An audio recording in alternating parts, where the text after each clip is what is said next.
Sa ika-38 bahagi na tayo ng pag-aaral po sa Ebanghelyong ito. At ngayon po, nais ko kayong anyayahan na buksan ang inyong Biblia sa Mark chapter 9, verses 42 to 50. Marcos, kapitulo, siyam, talata 42 hanggang 50. Babasahin ko po sa Tagalog na Biblia. Ito po ang ating mababasa.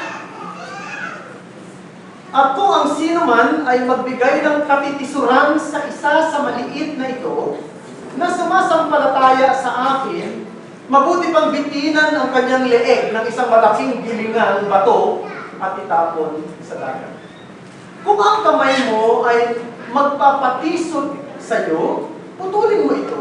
Mas mabuti pa sa iyo ang pumasok na buhay na baldado kaysa may dalawang kamay na mapunta sa impyerno sa apoy na hindi mapapatay. Na kung saan ang kanilang mga uod ay hindi mamamatay at ang apoy ay hindi napapatay. Kung ang paa mo ay nakapagpatisod sa iyo, putulin mo ito. Mas mabuti pa sa iyong pumasok na buhay na pilay kaysa may dalawang paa, kaysa may tapong pa sa impyerno. Kung ang mata mo ay nakapagpatisod sa iyo, dukitin mo ito. Mas mabuti pa sa iyo ang pumasok sa kaharian ng Diyos na may isang mata, kaysa sa dalawang mata at mapulid sa impyerno. Na kung saan ang kanilang mga uod ay hindi namamatay at ang apoy ay hindi namamatay. Sapagkat bawat isa'y aasinan ng apoy. Mabuti ang asin. Ngunit kung tumabang ang asin, ano ang inyong ipagpapaalat dito? Magkaroon kayo ng asin sa inyong mga sarili at kayo'y magkaroon ng kapayapaan sa isa-isa. Ito po ang salita natin. Dito sa mga binasa natin, narito ang mga salita na masasabi kong seryoso, nakakasindak, pero mapanuri na mismo namutawi sa bibig ng ating Panginoon sa Kristo. Ang mga salitang binanggit ay masidhi. Ang paglalarawan ay makinang. Ang mensaheng dala ay mabigat. Pwede rin natin sabihin nakapangmimilago.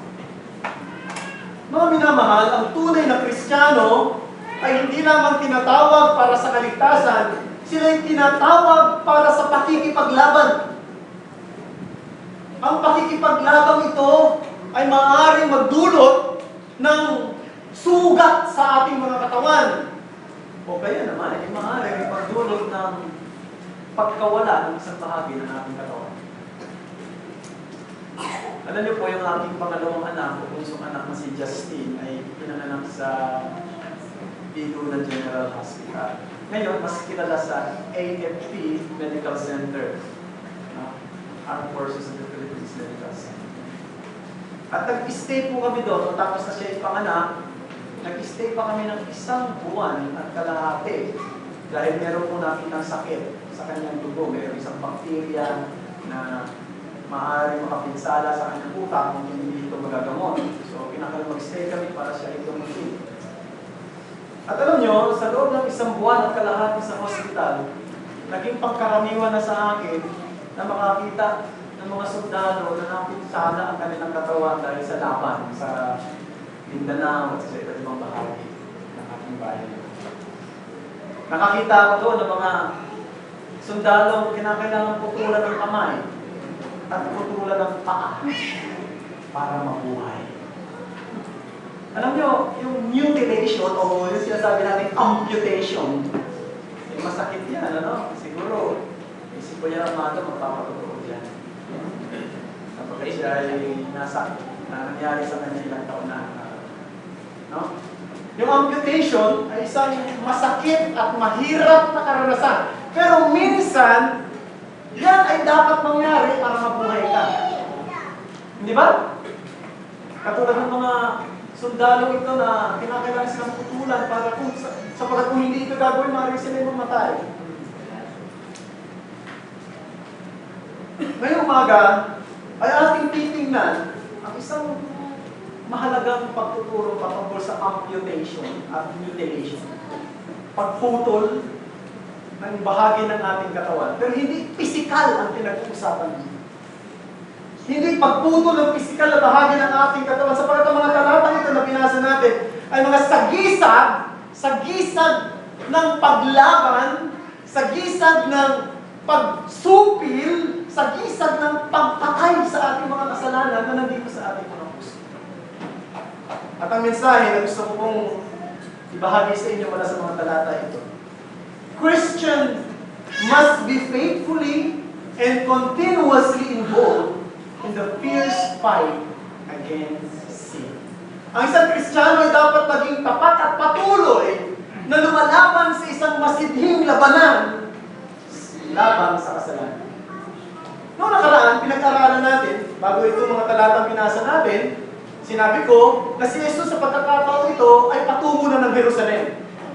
No? Nakatingin na siya sa Jerusalem. Ano mangyayari sa kanya sa Jerusalem? Doon siya magsasakripisyo, doon siya magbibigay ng buhay, doon siya mamamatay, kundi mabubuhay rin. Doon sa Jerusalem.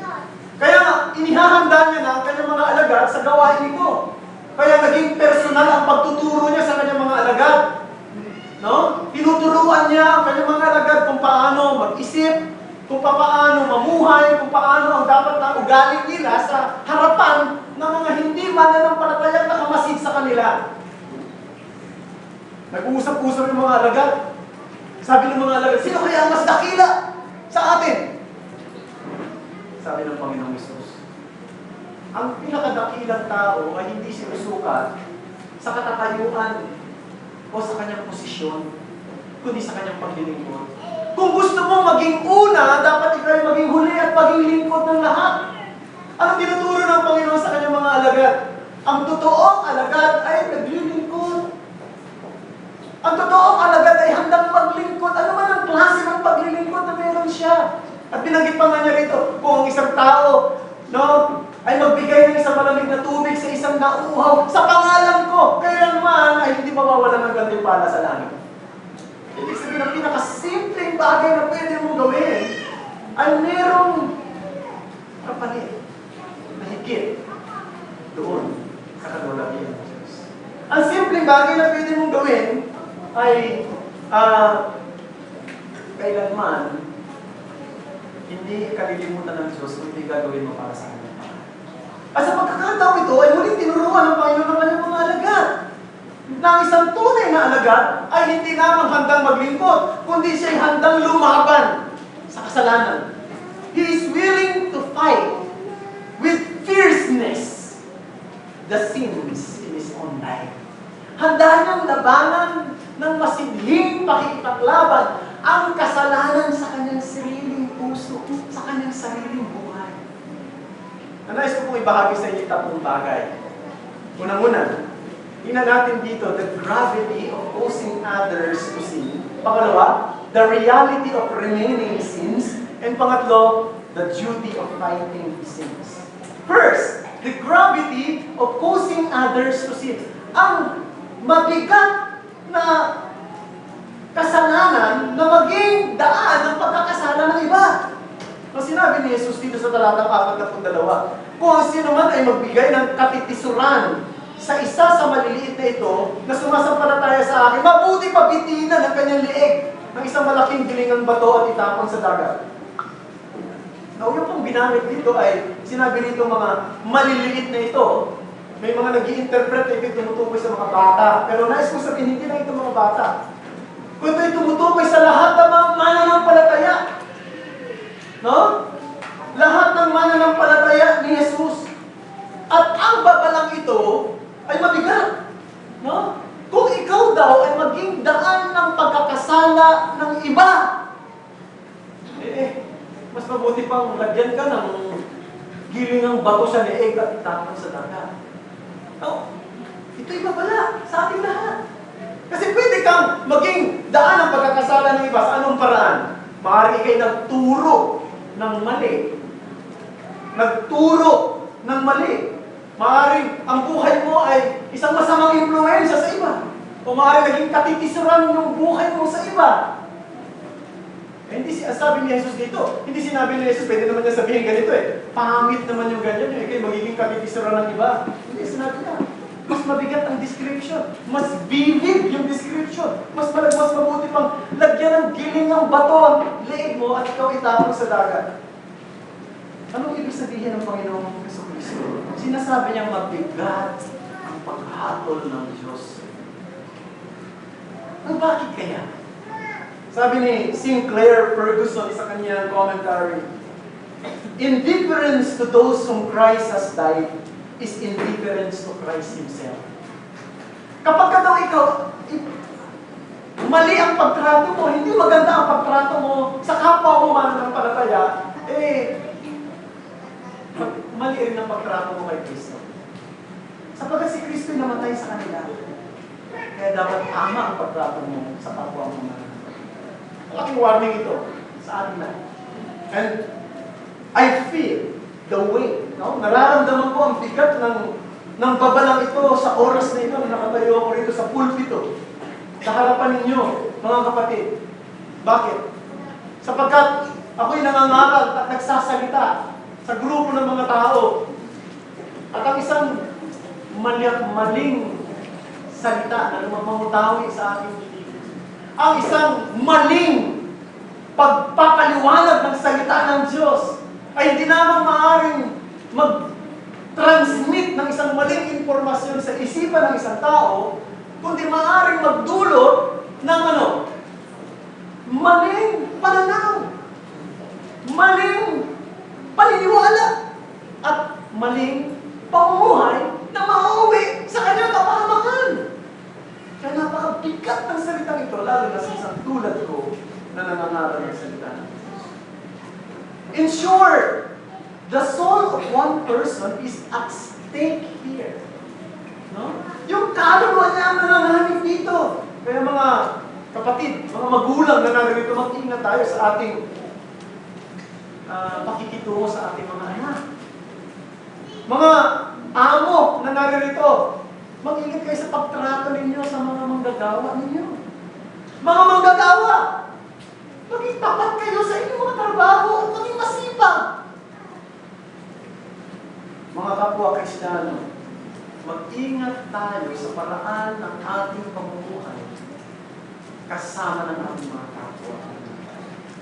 Huwag tayong maging daan ng pagkakasala ng iba sapagkat mabigat ang paghalo ng Diyos. Pangalawa, the reality of remaining sins in our hearts. Dito pinakikita na mayroon pang natitirang kasalanan dito sa ating mga puso. Alam niyo po, nung iniligtas tayo ng Panginoong Diyos sa pamamagitan ng Kanyang anak, iniligtas tayo sa sumpa ng kasalanan. Noong si Kristo ay namatay sa krus, tinanggap niya ang parusa na dapat para sa atin. Inalis niya ang sumpa sa lahat ng kanyang mga mananampalataya. At hindi lang yun, isinubo niya ang Espiritu Santo sa kanila. Hindi lang para magbigay ng liwanag, hindi lang para magbigay ng konviksyon, para manahan sa kanilang buhay upang yung pamamahala ng kasalanan ay mawala. Pero ito ang isang bagay na hindi inalis ng Diyos. Yung presensya ng kasalanan. Nandyan pa rin ang presensya ng kasalanan. Narito pa rin sa ating mga puso. Hindi binulot ng Diyos ang bawat detalye o bawat single sin sa ating mga pagkatao. Kumbaga sa dentista, hindi binulot, diba? Pero masakit yung ngipin mo. Minsan hindi mo malaman kung saan yung masakit eh. Parang gusto mo, ipabunot na lahat. Hindi ka naman bubunutan ng dentista agad-agad. In fact, ngayon, ang pagbunot ng ngipin, huling resort na yan. Last resort na yan. Hindi na nga advisable na bunutan ng ngipin kahit ang sakit. Marami ng paraan para bigyan ng lunas ang isang ngiping sira o bulok na. Pero tinatawag tayong pasta. Diba? Yung fillings. Pero tinatawag ng RCT na root canal treatment, pinapatay yung ugat. Pero tinatawag ngayon LSTR, yan yung ginawa sa ngipin ko. Minsan sobrang sakit na natanggal yung pasta. Sabi yung pasta permanent, pero natatanggal. No? Meron ka natatanggal na permanente. So natanggal, so ginawa yung LSTR, Lesion Sterilized Tissue Repair, tawag nila doon. Pero alam niyo, lahat ng parang ito ay panandalian lahat. Puro panandalian yan. Darating ang pagkakataon na yung bakterya makakapasok ulit at darating din ang pagkakataon na yung in-apply na lunas sa ngipin mo, maglalaps. Ang tinatawag na mawawala na yung bisa niya. Sasakit na naman. Yung sira ng ngipin mo, aatake na naman. Mararamdaman mo na naman ang sakit. Ganun din yan sa buhay Kristiyano. May natitirang kasalanan pa rin sa ating mga puso. Hindi pa lahat, hindi binunot yan. Kaya minsan, yung puwersa ng mga natitirang kasalanan ay umaatake. Nararamdaman natin lahat yan. Kung ikaw Kristiyano, nararamdaman mo yan. Minsan na dumarating sa pagtatanong, Kristiyano ba talaga ako? Bakit ako nag-iisip pa ng ganito? Bakit nakakapag-imagine pa ako ng mga bagay na hindi tama? Ba't nakapagsasalita pa ako ng mga hindi ko dapat sabihin? Bakit minsan ay nakakagawa pa ako ng mga bagay na hindi ko dapat gawin? Ang isang tunay na Kristiyano, merong pakikibaka. Nararamdaman niya yan sa kanyang sarili. Nararamdaman niya na siya'y nakikibaka hindi lang sa makasalanang mundo, hindi lang kay Satanas na tumutugso sa kanya, kundi sa kanyang sariling kasalanan na naririto sa kanyang puso, na naririto sa kanyang isip. At yung kasalanan na yan na nasa puso at nasa isip natin, ito'y nahahayag. No? Saan? Sa mga bahagi ng katawan natin. Tulad ng kamay. Ito'y nakikita o nahahayag ang kasalanan na yan sa mga ginagawa ng ating kamay, sa mga tinitingnan ng ating mata, at sa mga pinupuntahan ng ating mga paa. Ang totoo, mga kapatid, ang lakas ng kasalanan ay hindi naman doon sa nakikita natin, sa nahahawakan natin, o doon sa pinupuntahan ng paa natin. Alam niyo ba kung saan? Nandoon sa loob! Nasa loob ang lakas ng kasalanan. At alam ng bawat totoong Kristiyano yan, nararamdaman niya yung kapangyarihan. Minsan para itong isang ilog na napakalakas ang daloy ng tubig at kinakailangan mong labanan yung current. Hindi nararamdaman ng ibang Kristiyano, ng ibang ng mga hindi mananampalataya yan. Alam niyo kung bakit? Yung mga hindi mananampalataya, hindi nila nararamdaman yung laban na yan. Bakit? Sumasabay sila sa agos eh. Kasama sila to sa agos. No? Nag-i-enjoy sila na magkwentuhan ng mga bagay na malaswa o maaaring manood ng mga bagay na malaswa o kaya naman ay maaaring gumawa ng mga bagay na malaswa. Minsan tingin nila, normal lang naman minsan magsinungaling. Normal lang naman siguro minsan magkaroon ng magsalita ng bad words o magalit. O normal naman siguro magmataas. Pero sa isang totoong Kristiyano, hindi. Hindi niya nakikita normal yun. Pero nararamdaman niya yung laban sa loob. No? Nararamdaman niya na meron siyang desire na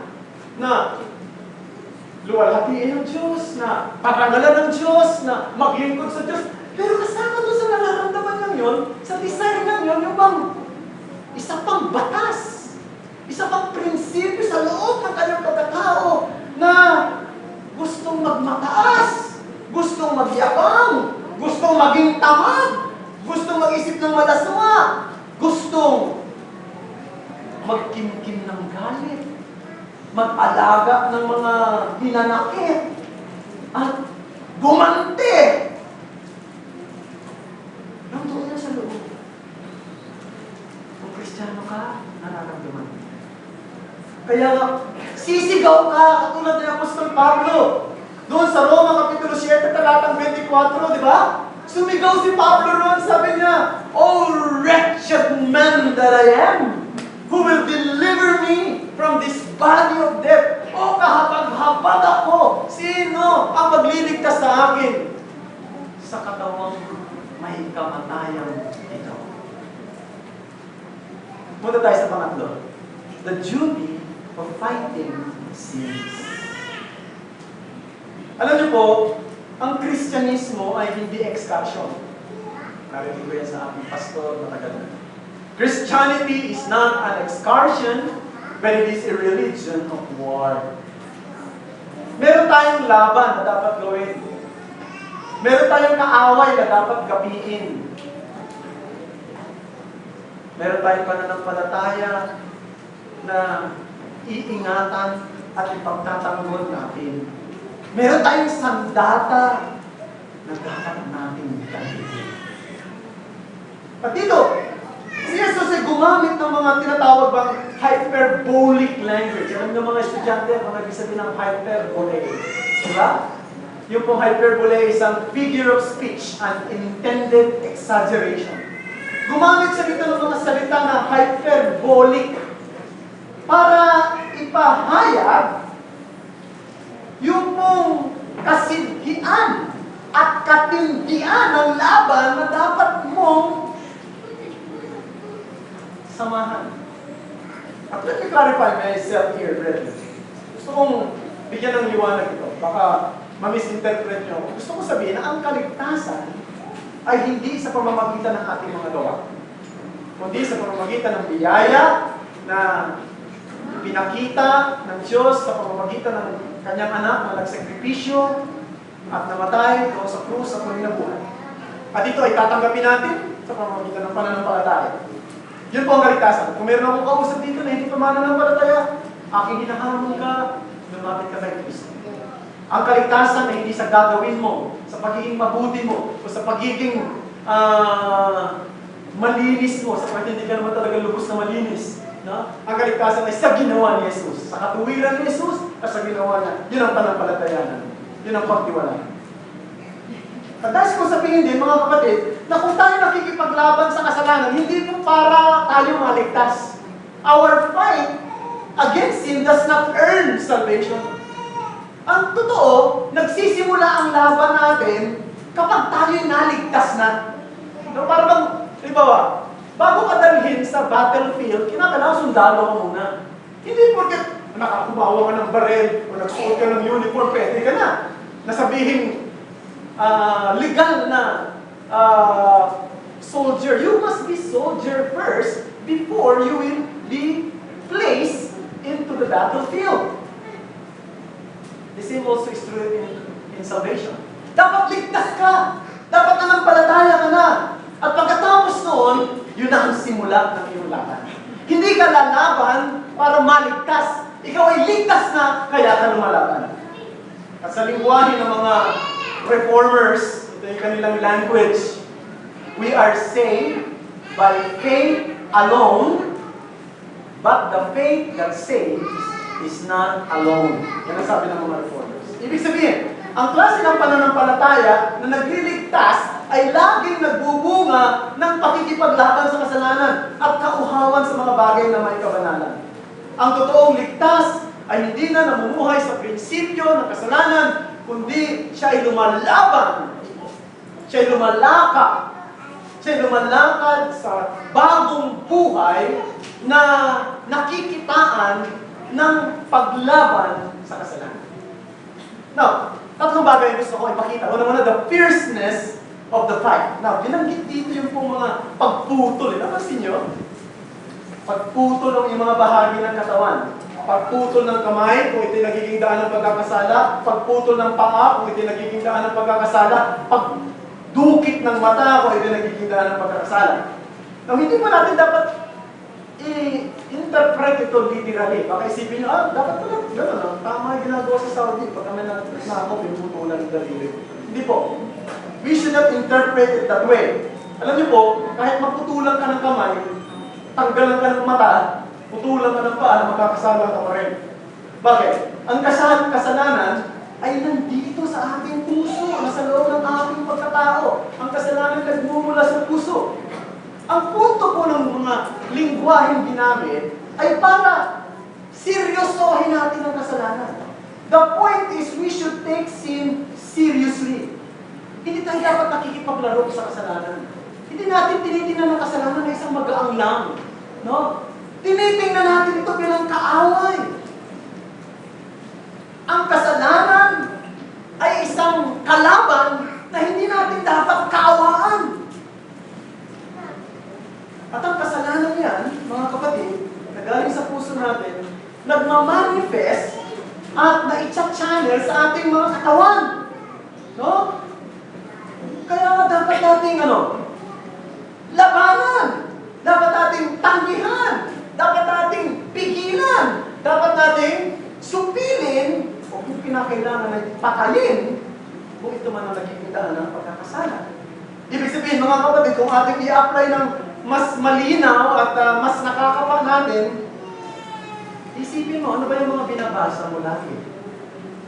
Ano ba yung pinapanood mo?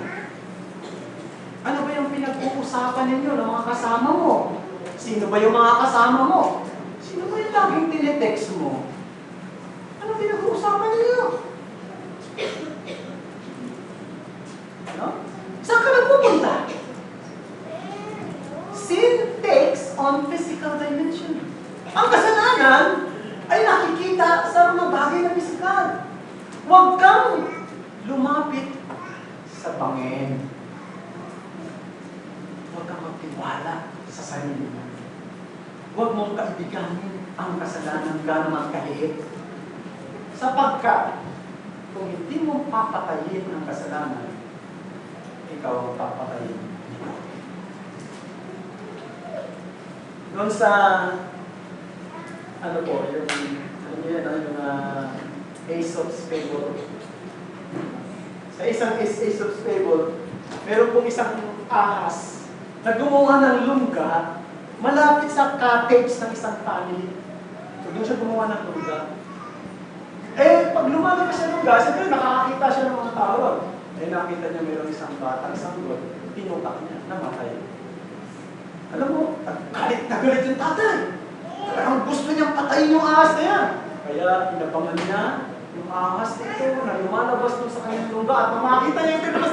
Tinaga niya ang problema. Hindi niya tinamaan ang puro sa ulo. Tinamaan niya na sa buntot, putol ang buntot ng ahas. Natakot siya ngayon. Dahil sigurado baka ito makagumante. Alam niyo yung ahas, sabi nila, nakakakilala ito nung nanakit sa kanya. Nalala niyo si Kuya Boy? Yung prayer request niya minsan sa prayer meeting, nung nandun siya sa Bicol, habang naglilinis siya ng face pa, nakita niya may malaking ulupong, talagang ang problema, hindi niya tinamaan. Kaya sabi niya, ako patay, sa susunod na pagbabalik ko, baka makakilala ako. Sabi ko, magpatina ako. Para hindi ka makilala. Takot ng tatay. Baka, pag natutulog kami, biglang lumabas, pagtututo kayo tayo lahat. Nag-isip siya ng maraan. Ay, makipagkaibigan tayo sa ahas. Mabuti pa. Kaibiganin na lang namin siya.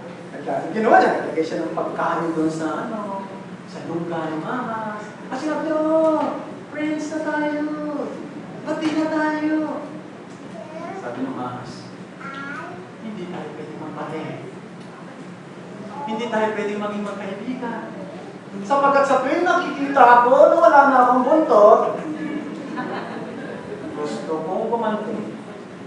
At tuwing nakikita mo na nawala na ang anak mo, gusto mo rin akong gantihan. Tama, di ba? Ang ibig sabihin mga kapatid, we should not be praying with sin. Either sin will destroy us, or we must destroy sin. And you know why we should take sin seriously? Bakit natin dapat seryosohin ang kasalanan? Alam niyo kung bakit? Ito sa pangalawa. The realness of hell. Sapagkat totoo ang impyerno. Binanggit dito Diba? Ilang beses binanggit. Yung impyerno, mayroong apoy na hindi namamatay. May uod na hindi namamatay. Ang impyerno ay isang totoong lugar. Hindi ito simbolo ng paghihirap. Hindi ito simbolo ng trahedya sa tulad ng paniniwala ng iba. Ang impyerno ay isang lugar ng pagdurusa. Isang lugar ng kapahamakan. Isang lugar na ang presensya at pabor ng Diyos ay hindi na makikita kailanman. Merong banta ng impyerno para doon sa mga nakikipagkapayapaan sa kasalanan, para doon sa mga nakikipagkaibigan sa kasalanan, para doon sa hindi lumalaban sa kasalanan, para doon sa mga hindi tumatanggi sa kasalanan. And this is a serious matter, my friend. So, hindi ito madaling bagay. Hindi ito sa laro. Ito'y totoo at ito'y seryosong bagay. The realness of Him. Last but not the least, the saltiness of true Christian. Verse 50. Mabuti ang asin, ngunit kung tumabang ang asin, ano ang inyong ipag-aalat dito? Magkaroon kayo ng asin sa inyong mga sarili at kayo magkaroon ng kapayapaan sa isa't isa. Sa mundo ng Panginoon Kristo, ang asin ay isang basic commodity. Ang asin ay hindi lamang ginagamit para panlasa, kundi para i-preserve ang isang pagkain. Wala pang refrigerator, wala pang freezer. At kung natatandaan ninyo, yung mga nagtitinda ng mga dirty ice cream, di ba? Merong asin doon sa kanilang, ilalagay nila ng asin yung kanilang ice cream. Kasi ito nag-preserve. No? At isang malaking trahedya, kung ang asin ay mawalan daw ng lasa. Anong pakikarabot dito? Anong punto ng Panginoon sa atin? Kung hindi natin mapapanatili ang kadalisayan ng ating buhay, kung tayo hindi magiging matatag sa mga pagsubok na darating sa atin, kung hindi tayo magiging tapat kay Kristo sa pagsunod sa Kanya at pagsamba sa Kanya, anong impluensya ang ating pwedeng ibigay sa mundo? Paano natin mapipreserve ang mundong ito na corrupt?